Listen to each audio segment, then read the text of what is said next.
депутат Селим Момбеков дейді. Қалған 119 қалып қалдық бияқтачы.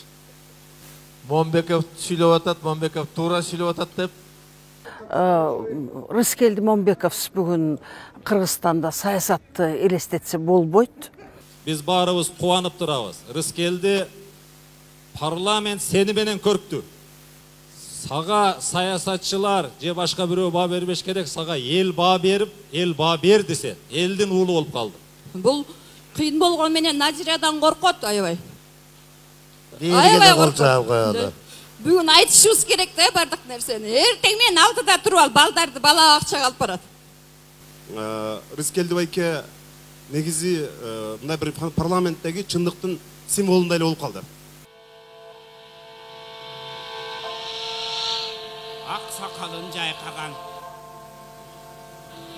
қареміне болушы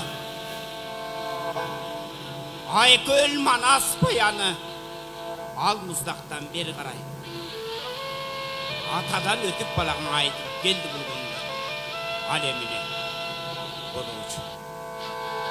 Манас атам жердеген айтылу таластан, Залқар Чыңғыз Айтматов төрілген айтылу қадимге шекер айылынан шыққан. Ұлыттың жүгін көтеріп алдыңғы қатарда жүрген Қырғыз Республикасының жоғарғы кеңесінің депутаты Рыскелді Чыныбекович Момбековтың юбилейлік салтанатты тойы ашық деп жарияланады.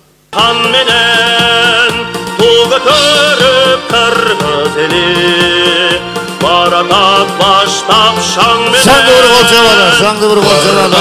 Қырғызстан, Қырғызстан алмаған шағындай жүрегіміз билегіміз алатауменен жалындай Нағыр жолы урматтуу ақсақалдарыбыз. Ассалам алейкум. Урматтуу улуу элдин урпактары, ушул залдын урматтары, эркелеп кеттимби же эртелеп жеттимби айтор, бүгүн туп-тура ушул күнү ушул жерде мен дагы 50 жашка жеттим. Элибизде 50 жаш тоо кырындагы жаш деп коет эмеспи? Ошо тоонун кырында туруп, алдымды карап бышкырып, артымды карап бышкырып 50 жаш дейт.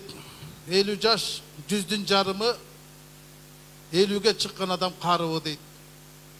50-ден өтүп кетсем да мен өчүрбейм жаштык жалынды деп. 50 жаш сен да эсте каласың, эсен болсоң 60ка барасың. 50 деген жашыңды сен суктантып, эске дайым ушул тойду саласың. Эр ортосу кана эмесе эр ортону 50 жаш кайра келбейт, мен өткөргөн 50 жаш. 60-ты аттагыча бир болуп, кана достор отуралы көңүл ач. Бар болуңуздар, рахмат.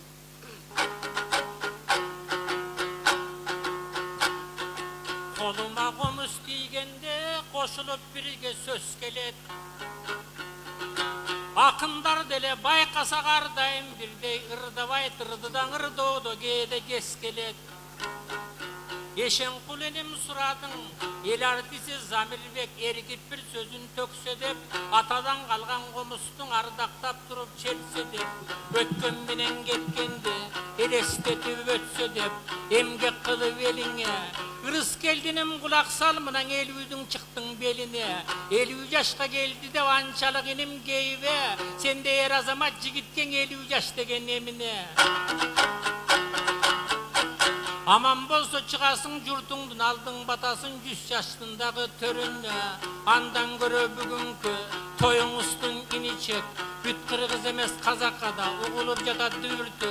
Жақшы boldu bul mayram jalpel oğup toy suyunçu. Mınan ak batasın arnagan aksakaldar törüngde. Kurbu kurdaş katarlaş kuvanıp gelgen kaliner. Kur çalıp turat toy göngülde. Men senin aytar tilegim uşundaydağı bir jaşты jaşagına. Asты jamandık görben ömürde. Менің пайда болушумдагы Рыскелди экөөбүз бир айылданбыз. Шекер айылы Рыскелди менен иним болот агороттош чоң ойгонбуз, бир мектепте бүткөнбүз. Илгертен бери Кыргызда улуу сөз бар, тойду тууган башкарат дейт. Мына тууганы катары тойго эрке балалык кызматымды баштадым. Эң алгачкы куттуктоо сөз Кыргыз Республикасынын президентинин администрация башчысы Досалы Акбаралиевич Эсеналиев мырзаны.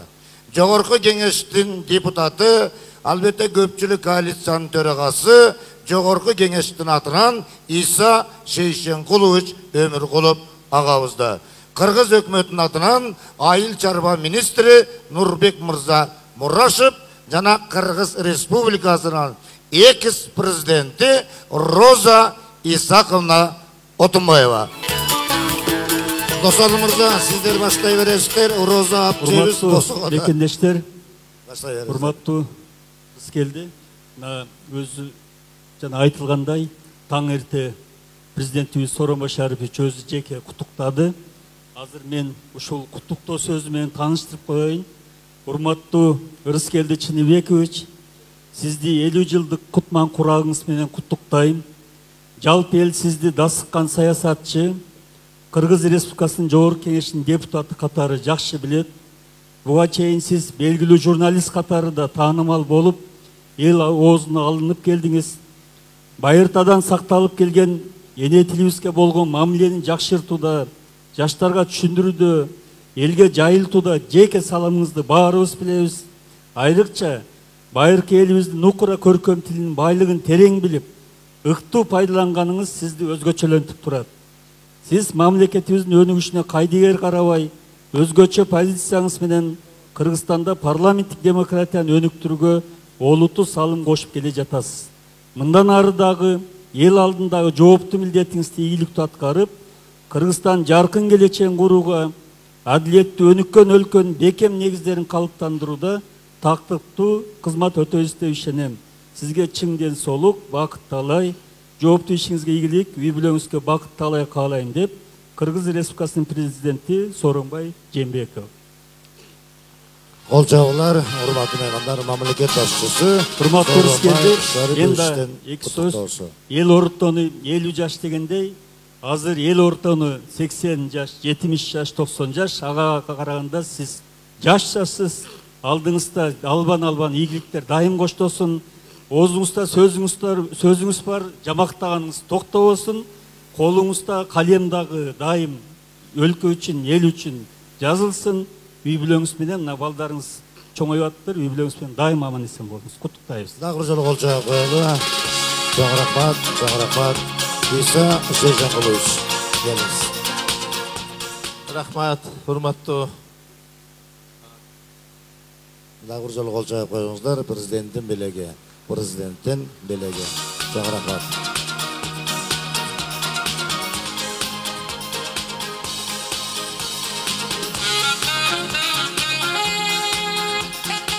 Урматтуу бүгүнкү юбилейдин катышуучулары, урматтуу Ырыскелди Чыныбекович, торколуу тоюңуз кут болсун.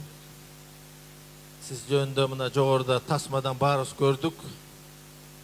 Өзүңүздүн ишмердүүлүгүңүз, өзүңүздүн адамкерчилигиңизди, өзүңүздүн үй бүлөгө жасаган мамилеңизди, патриоттугуңузду, анан эми көптөр бүгүн тасмадан таанышып атса, мен өзүңдү тааныганыма мына бүгүн 20 жылга жакындап калды. Ал мезгилде журналист элең, жалпы мындай коомго көп мындай таанымал эмес. А эми мына Кудай буйруса бүгүн депутат десе эле Момбековду калган 119 калып калдык бияктачы. Момбеков сүйлөп атат, Момбеков туура сүйлөп атат деп. Себеби көйгөйлүү маселелерди мамлекетке тиешелүү, улутубузга тиешелүү, экономикабызга тиешелүү кандай гана маселе болбосун активдүү катышасыз. Биздин фракциянын эң бир активдүү депутаттарын бирисиз. Анан эми бүгүн ушундай жакшылыгыңыз менен мына канча залда бизди урматтаган, сыйлаган аксакалдар баш болуп, саясатчылар, куда сүйөк тааныш жолдоштору менен ушундай бир чогуу ушул ак тойго биз дагы өзүбүздүн каалообузду айталы деп келдик.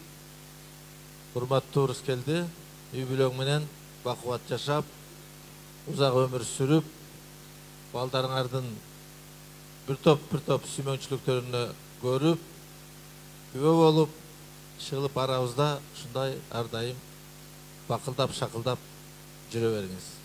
Чоң рахмат. Дагы жолу кол чаап коелу. Иса мырза, Муке, келиңиздер. Кыргыз өкмөтүнүн атынан. Урматтуу бүгүнкү юбилейдин катышуучулары, Рыскел Чыныбекович, сизди бүгүнкү туулган күнүңүз менен 50 жаш курагыңыз менен өкмөт атынан, өзүмдүн атынан чын билимен куттуктайм. Сизге мына жогоруда айтылып кеткендей жакшы тилектер, бүгүнкү жакшы паталардын бардыгы сизге түз тийсин, юбилейиңизге тийсин. Жеңем менен, балдарыңыз менен, үйбілі туғандарыңыз менен тынч аман болуңуз.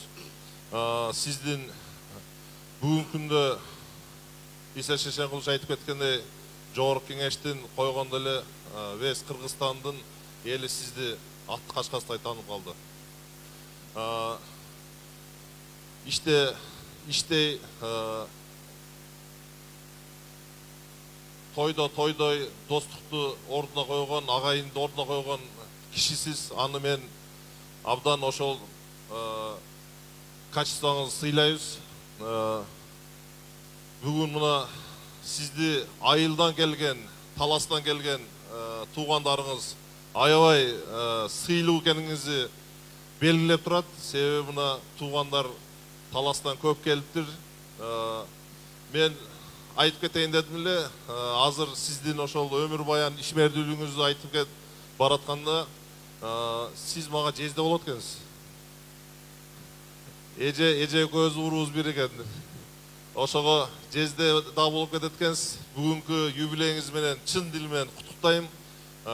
Бала чакаңыз менен bundan ардагы депутаттык ишмердүүлүгүңүздө ийгилик каалайм. Чоң рахмат сиздерге. Дагы жолу кол чаап коелу. Куттуктап коюңуздар. Чоң рахмат. Орун алып отуруп берсеңиздер. Ал эми Роза Исаковна Отунбаева эжекебиздин аты айтылды. Юбилярды буга чейин куттуктап, юбилярдан келбей калган үчүн кечирим сурады. Бирок куттуктоосу экранда. Карап коюңуздар. Кыргыз Республикасынын экс-президенти Роза Исаковна. Рыскелди Чыныбекович. Мен сизди 50 жылдыгыңыз менен куттуктап атам. Тилекке каршы келе албай калдым тоюңузга. Бирок эки сөз айтайын дедим эле. Канчалык бул кишинин азыркы Кыргызстандагы демократияга салымы зор экен. Мен көптөн бери эле билем Рыскелдини. Рыскелди абдан бир эчтекеден коркпогон, чынын айтканда. Фабула газетин чыгарып атканда 10 жылга чейин бир 6-7 жылдары биз ошондо эле бирге бир тарапта, баррикаданын бир тарабында жүргөнбүз. Өзү элге, жерге жакын, элдин арасында ичинде кайнап чыккан ошондой бир революционер десем туура болот.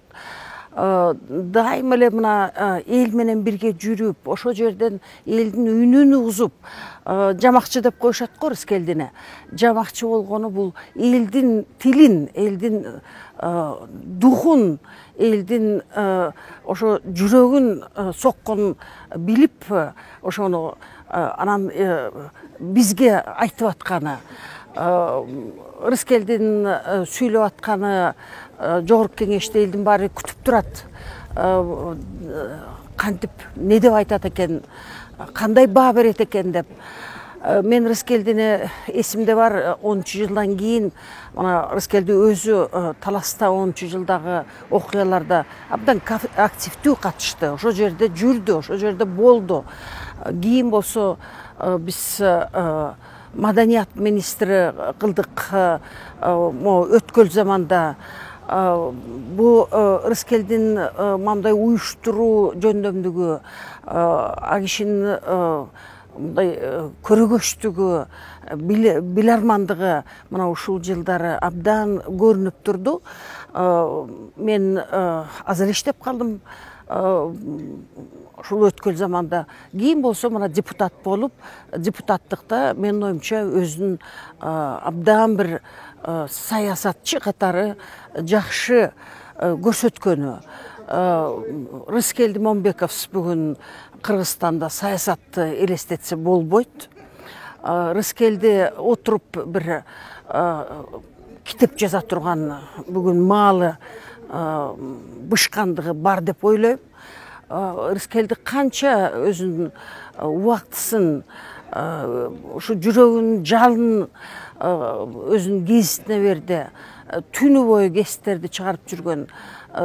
Бу калеми курч, тили да шунчалык жеткен Рыскелди бу бизге Кыргызстандын демократиясына, Кыргызстандын өнүгүүсүнө бул бир чоң потенциалы бар деп мен терең ишенем. Дайыма бар бол, дайыма иште бол, дайыма туура тарапта бол, иним. Урматтуу туугандар, кол чабалы Кыргыз Республикасынын Жогорку Кеңешинин депутаттары, айтылуу 6 фракция өкүлдөрү. Барыбыз чогуу, келиңиздер. Келиңиздер, маэстро музыка менен коштоп турабыз.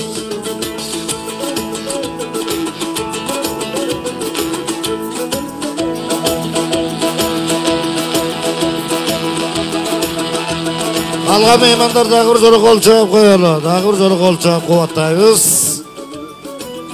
Дагы бир жолу кубаттап туралы. Келиңиздер.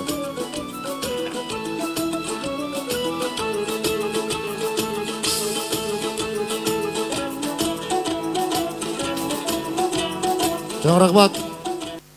Кутмандуу кечеңиздер менен урматтуу коноктор. Бүгүн Кыргыз жерибизде өзгөчө бир той болуп атат. Азыр бир улуулап ажабыздан баштап куттуктоолордун баардыгын уктук. Мен Рыскелди Чыныбекович деп протокол баштасам туура эместир. Рыскелди Чыныбекович 50 жашыңыз кут болсун. Рыскелди досум, Рыскелди тууганым, урматтуу аш, бүгүнкү торколуу той кут болсун. Рыскелди айтыла турган жакшы сөздөрдүн баары айтылды. Азыр саясаттын да жүзү, Кыргыздын да жүзү баардыгы мактап, Рыскелди өзүнүн айтылбаган жерин айтылга калган жок. Ошондуктан бүгүн ким чыкса, баардыгы сүйлөгөндөн бирке тартынып аткандай көрүнүп атат да магачы. Баардыгыбыз эле сени уга берип, эмне деп айтабыз деп чыкканда баардыгы ойлонуп эле мындай терең ойлонуп баштап атабыз да. Рыскелди досум, тууганым, сен Кыргызды мактасаң, кара сөз менен айтсаң, сени жазуучу дейбиз. Сүйүү жөнүндө айтсаң, сени акын дейбиз. Саясатты айтсаң, сени жамакчы дедик. Кайгыны айтсаң, сени кошокчу дейбиз. Иши кылып сен Кыргыз элинде кандай, кыргыз жигитине, кыргыз элине кандай сапат болсо, маданиятта, чыгармачылыкта баардыгы сенде бар. Ушул күнгө чейин менен Рыскелди Чыныбековичти билгенден баштап, бала кезинен тааныгандан баштап, акыйкатты талашкан, анан кийин саясатка алганда сенин миссияң дайым акыйкатты талашып, оппозицияда жүрүү дечим эле. Бүгүндөн баштап көрүп мен ойлойм, тууганым, сен чыгармачыл экенсиң. Сен чыгармачыл Рыскелди Чыныбекович тууганым, досум болосуң. Сага ден соолук, узун өмүр, Аяшым экөөң кармашкан колуңар бекен болуп бир жастыкта карыгыла. Балдарыбыздын убайын жакшылап көргүлө. Жана Байма Сүтенова эжебиз тарткан фильмдин аягында айткандай, бул бүгүнкү көрүнүш сенин сапаттарыңын бир гана кичинекей гана ашты болуш керек. Мындан ары коюуланып кете берсин. Кандай тилектериң болсо баары кабыл болсун. Кыргыздын маңдайына жазылган жылдыз болуп жүрө бер. Куттуктайм. Кол чабуулар, Руслан мырза, чоң рахмат. Мереке. Саламатсыздарбы, урматтуу туугандар, урматтуу Рыскелди Чыныбекович, 50 жаш кутман курак кут болсун. Сиздей курт жигит, мен мындай карап отуруп, бир гана таласта туулат да, башка жерде туулса окшошпой калмак да. Таластыктар ушул жерден кол чабыш керек да. Шынында эле Баткенде туулсаң окшошпой калмакта. Таласта гана сендей курч жигит туулат. Урматтуу туугандар, мына өлкөнүн президенти Сооронбай Шарипович аябай жакшы белегини берип куттуктады. Экс-президент Роза Исаковна куттуктады. Эми уруксат берсеңиздер, Кыргыз Республикасынын экс-президенти, Социал-демократтар партиясынын төрагасы Алмазбек Шаршенович Атамбаевдин куттуктоосун окуп коеюн. Урматтуу Рыскелди Чыныбекович, сизди эр ортону 50 жашка толушуңуз менен чын жүрөктөн куттуктаймын. Кыргызстандын эли, жалпы коомчулугу сизди өлкөнүн эгемендүү жаңы тарыхына өз ысымын татыктуу таза алган чыгаан саясий ишмерлердин бири катары билет жана урматтайт. Сиз өлкө башына каран түн түшүргөн Бакиевтердин үй бүлөлүк бийлигин кулатууга активдүү катышып, кара мүртөз бетпак режимге каршы күрөштүн эң алдыңкы сабында болдуңуз жана чындыктын, адилеттүүлүктүн салтанат курулушуна ополтоодой салым коштуңуз. Бүгүнкү күндө да эл ишенимин артып шайлаган өкүл катары өлкө парламентинде жигердүү иштеп, элибиздин 2010 жылдагы апрель ыңкылабынан арткан үмүтүн актаганга болгон күч аракетиңизди жумшап келе жатасыз. Жогорку кеңештин депутаты кандай маселе болбосун дайыма ачуу чындыкты жалтанбай бетке айтып, элдин таламын талашып келатканыңыз, көп маселелер боюнча көз караштарыңыз, өзүңүз активдүү мүчөсү болуп келе жаткан Кыргызстан социал-демократиялык партиясындагы негизги идеалдарына топ келет. Албетте партиянын күчү, аброюу принципиалдуу тайманбас туруктуу инсандарга байланыштуу экендиги талашсыз. Андыктан сизге жараткан күч кубат берсин. Кутман курак 50 жашыңыз кут болсун. Ар дайым жүрөгүңүз таза, ниетиңиз түз бойдон калсын. Ден соолугуңуз чың болуп алдыга койгон ой максаттарыңыз ишке ашсын. Ар дайым жакшылыктар гана жандап жүрсүн. Үй бүлөңүзгө аманчылык, бакыбат жашоо каалайм. Бар болуңуз. Кыргыз Республикасынын экс-президенти Атамбаев Алмазбек Шаршенович. Дагы бир жолу кол чабуулар, урматтуу бир туугандар, алакан чаап турабыз. Урматтуу туугандар, мына бүгүн Кыргыздын татыктуу чыныгы курчулдарынын бири Рыскелди Чыныбековичтин 50 жаш курагын белгилеп отурабыз. Биз баарыбыз кубанып турабыз. Рыскелди парламент сени менен көрктү. Сен чындыкты тайманбай айткан. Мына Иса Шейшенкулович айтты го, 119 депутат бир болса, Рыскелди Момбеков өзү бир. Аны биз таан алышыбыз керек. Сен жөнөкөй элге, карапайым элге бизге караганда бир топ жакын сенсин. Карапайым элдин бардыгы сенин, биз депутаттар эми кызганбайлы айтайын мен ачыгыны. Биз өзүбүздүн курч сүйлөгөн сөздөрүбүздөн кийин канча эл окуду экен деп карайбыз да. Бизди 10 киши окуса, Рыскелдигини 1000 киши окуйт да.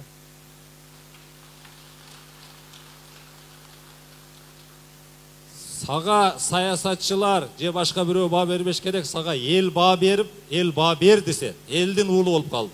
Ошон үчүн өмүрүң узун болсун, үй бүлөң менен дайым бир болуп, Кыргыз элине, Кыргыз мамлекетинин келечегине кызмат кыла бер. Биз кечеги күнүбүздү жаман десек, эртеңги күнүбүз да жаман болот. Ошон үчүн кечеги күнүбүздү мактап, жакшылап, урмат кылсак, эртеңги күнгө дагы ошондой сый урматты көрөбүз. Бар болуңуздар, рахмат сиздерге. Дүркүрөгөн кол чабуулар, айткан тилегиңизге, жакшы сөзүңүзгө, куттуктооңузга чоң рахмат. Дагы кыздардын атынан кутман кечиңиздер менен биздин жигиттер эле сүйлөп атат. Гендердик теңчилик деген бар. Анын үстүнө менин 100% акым бар да Рыскелдиге каалоо тилек айтканга. Рыскелдини мен 2000 жылдан баштап тааныйм. Бул ошол Кара Буурадан Кууловко болушуп, ошол келип 5 ай жана өз эскертип кетти го. Ошондо биз асабага байма-бай жазчубуз. Анан тагдыр буйруп 2008, 2009, 2010 жылдары бир кабинетте иштеп калдык. Бирде бир фронтто иштеп калдык. Анан таластыктар 3кө бөлүнөт негизичи. 3 категорияга: өпкө, сөкмө, анан төкмө. Ушул жерге таластыктар дагы бир жолу кол чаап коюңуздар. Бул чындык. Бұл ақиқат. Анан ушул 3 касиеттең менин досумда бар. Üçöğü тең. Üçөө тең. Өпкөлүгү да бар, сөкмөлүгү да бар, төкмөлүгү да бар. Бул жазганда да төгүп жазат, сүйлөгөндө эмес, жазганда. Себеби биз жазган майдандан келдик да. Рыскелдинин жакшы касиеттери көп. Жана саясаттагы, демократиядагы орду өзүнчө кеп, бирок биз адамгерчилик жагын. Бул баягы бапылдап жүрсө эле ойлошот, бул корс, орой. Мындай эч кимдин иши жок, алыш катышы жок, мындай бир өзүн эле билген жанагындай эле жүргөн дейт да, бирок бул чындыгында адамгерчилиги бийик, жөнөкөйлүгү. Ошол эмгек жамаатына бир атадай болгон камкордугу, үй бүлөсүнө болгон, бул кыйын болгон менен Назирадан коркот аябай. Аябай коркот. Бүгүн айтышыбыз керек да бардык нерсени. Эртең менен алдыда туруп алып балдарды бала акчага алып барат. Ошол үчүн ойлобогула, бул эл үчүн 7,5 мейме жогорку кеш келип атат депчи. Кайра үйүнө бара албайт да жогорку кеш. Садиктен чыгып алып, бул ушундай. Анан мен тамашалап коем Назирага, баары коркот Рыскелден, бирок Рыскелди сенден коркот депчи. Ошо молодец, жандан көкжал, баланча түкүнчө деп мактап атат. Бул мактоонун баары Назира сага жарашат. Себеби ийгиликтүү мырзанын артын мыкты айым турат. Назира болбосо билбейм, Рыскелди каякта жүрмөк. Туурабы? Анан мактай берсе, жанатан бери өпкөлөсү көп эле казанбактай болуп, бермет баласты жарганатат. Саруу кол жаап койгула. Назира бар, сен барсың Рыскелди досум. Ушундай барбалаңдап жүрө бер. Жардамга ашыгат дайыма, берерге ашын таппай калат. Капа болуп турсаң, кабаң бүрүк алып калса да сурап калат. Ушул мындай ак көңүл шартылдаган эми касиети көп, сүйлөй берсек, мындай жаза берсек түтпөйт. Ошо 50 жаш мен ойлодум, 50-ге чыгып атам десе, мен ойлодум, сени мен 60-га чыкканга да ойлогом, жаш турбайсың мына. Мен муну 60-га чыгыптыр деп ойлоп жүрөптүм, 50-ге десе аябай таң калдым. Ошол эр ортону 50 жаш деп коет. Сен дагы бир жаштар жаша, сенин 10 күнүңдүн бир күнү ачылып келатат. Кыргыздын жигиттери сендей болуш керек ба? Эл жигит эр четинде, жоо бетинде дегендей. Биз жигиттерибизге таянабыз, көп нерселерди күтөбүз. Таяныш тирөөш болуп эле жакшы ийгиликтерге жете бер, досум, үй бүлөң менен, балдарың менен, ошол өпкөлүгүңдө, сөкмөлүгүңдө, төкмөлүгүң өзүңө буйрусун. Аман эсен жүр досум. Кол жаап коелу, Жылдыз. Жанар Акаев жаштардын атынан келиңиз. Чоң рахмат. Алтыге. Рыскелди байке, бааракеңиз кут болсун. Өнүгүү. Мен сөзүмдү Жылдыз эжеге азыркы сөзүнө айтып коюн дедим эле. Британиялык белгилүү коомдук ишмер саясатчы бу аялды башкарганга караганда мамлекетти башкарган оңой экен дегендей. Албетте бул үй бүлөдө ушундай болуп турат. Анан Рыскелди байке экрандан аябай каардуу, аябай жаалдуу көрүнгөнү менен адам катары өтө жумшак, мындай мээримдүү деп айтсак болот да. Анан Рыскелди байке негизи мындай бир парламенттеги чындыктын символундай эле болуп калды. Өткөндө бейшемби күнү разный деп коебуз, биз ар түрдүү маселелерди көтөрүп атканда парламентте журналисттер менен мен жакынмын деп мага чалат. Рыскелди байке көрүнөбү көрүнбөйбү дейт. Бүгүн көрүнбөйт десең анда кете берели дейт. Рыскелди байкенин сөзүн баардыгы күтүшөт. Анткени Рыскелди байке элдин үнүн дайыма айтып турат. Рыскелди байке саясий режимге кызмат кылбайт. Президентке дагы, премьер-министрге да эч кимге кызмат кылбайт.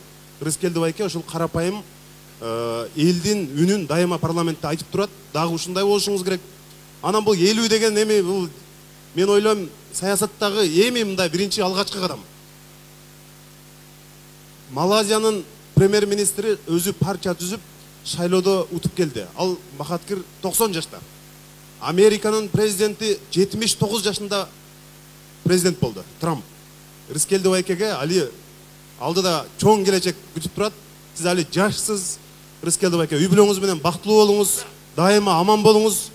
Анан журналисттерди күттүрбөй среда күнү дагы, четверг күнү дагы сөзсүз сүйлөп туруңуз байке. Кол жаап коелу. Чоң рахмат. Жанар мырза. Жакшы бир кол жаап коелу. Ата айтканыңыз келсин, жакшы тилегиңизге. Алтай Асылганович. Урматтуу Рыскелди Чыныбекович, кымбаттуу бүгүнкү тойдун катышуучулары, элди айтат эмеспи, көбү келет элүүгө, кептин бары ага кантип келүүдө деп. Жанагы тасмадан көрдүк, кандай жолду басып өткөнүңөрдү, мазмунду, байсалдуу, бир жагы сыймыктуу, бир жагы татаал жолду басып өттүрсүңөр. Кемеңгер кыргыз эл айтат, эң алды, өнөр алды кызыл тил деп. Сөз, бул биздин Куранда да, Библияда да бар. Сөз көкөлөтүп да коет, чөкөлөтүп да коет. Сөз жакшы ойду жаратат. Жакшы ой жакшы иштерди кылат. Жакшы иштер менен адам калыптанат. Адамдын адаты, калыбы мүнөздү жаратат. Сөз ана мүнөз. Сенин куралың, курч сөзүң, тайманбас мүнөзүң. Мына элдин баары айтып атат. Кудай ошол эки колуңан ал куралды түшүрбөсүн. Бирөө кылыч, бирөө найза. Эл үчүн, мамлекет үчүн сөзүң мамлекеттик бийик трибунада айтыла берсин. Эл ичинде кадыр баркың өсө берсин. Тартынбастык мүнөзүң түбөлүк болсун. Балдарыңа жуксун. Бар болайланайын, кааларым.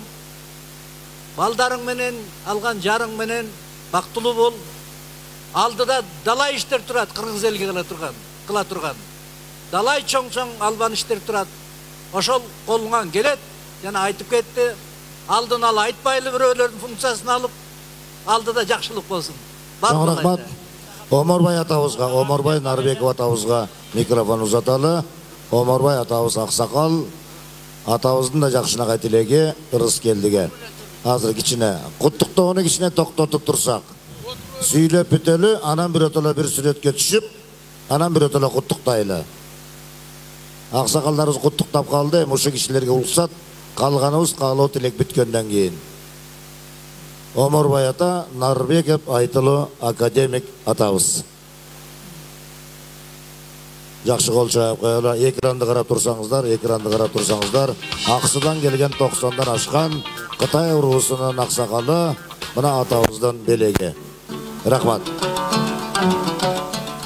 Омарбай ата, баштай бериңиз. Омин, тилек кабыл болсун. Чоң рахмат. Каске, Омарбай атабыздын микрофон жакыныраак карматалы. Урматтуу Рыскелдиним, мен экеле ооз сөз айтайын. Биринчи, булак качан болсо да оргуп чыгат да. Сен Каработо атабыздан кийин, Хан атабыздан кийин оргуп чыккан жаштардын бири болдуң.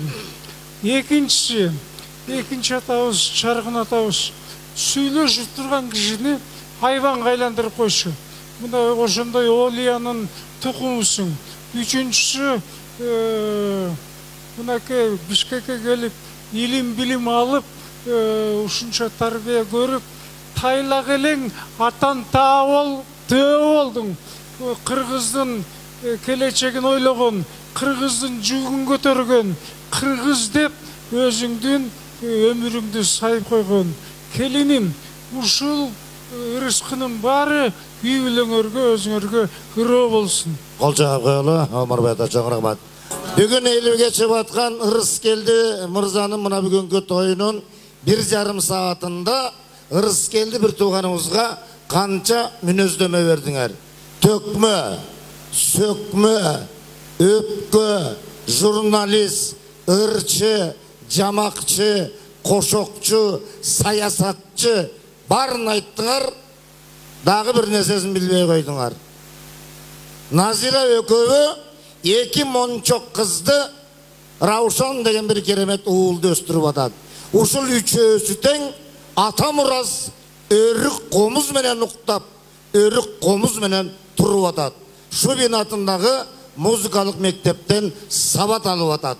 Негизи ар бир адам музыкага жакын болсо, өзгөчө кыргыз улутунун жаш өспүрүмү ата мурас өрүк комуз менен чоңойсо, бұл ұлттың келечегі. Ең кичинекей көкірек күчігіміз розадан баштаймыз. Қол жауап қойғыла. Розадан баштаймыз.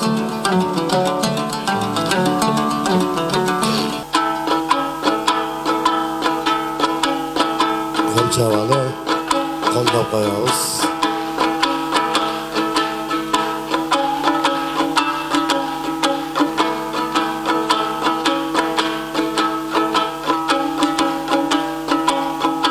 Розадан ұлысы бұл рахат, андан ұлысы раушан. Атай атабыз Оғынбаевтың Машботайын ұғады.